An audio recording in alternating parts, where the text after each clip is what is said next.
President Donald Trump and Russian President Vladimir Putin met today in Anchorage, Alaska, for a much-anticipated summit that lasted nearly 3 hours, but ended without any concrete deal on Ukraine. At a joint appearance, President Trump described the talks as very positive, claiming progress had been made and that many points were agreed to, but he offered no specifics. He admitted there was, in his words, no deal until there's a deal. President Putin, for his part, repeated his long-standing demands that Ukraine give up territory, disarm, and abandon its NATO ambitions. He called these fundamental security concerns, signaling no shift in Russia's hardline stance.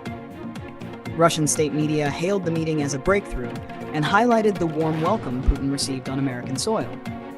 In Kyiv, however, Ukrainian officials said the meeting was a propaganda win for the Kremlin, with one lawmaker warning that Putin had used Trump to show he is not isolated. Ukrainian President Volodymyr Zelensky, who was not invited to the summit, had earlier cautioned that Moscow would try to deceive Washington. Meanwhile, Russian strikes on Ukraine continued just hours before the talks began. After the summit, President Trump sat down for an interview with Fox News, where he praised Putin personally and repeated false claims that the 2020 U.S. election was rigged, saying that even Putin agreed with him. Trump hinted that he could meet Putin again soon, possibly even in Moscow. The summit ended earlier than expected, with a planned second session canceled.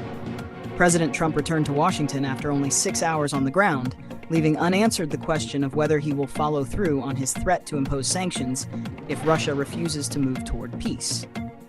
For now, the war in Ukraine continues, and the world is left waiting to see whether this high-profile meeting was a step toward resolution, or simply a pause in the ongoing conflict.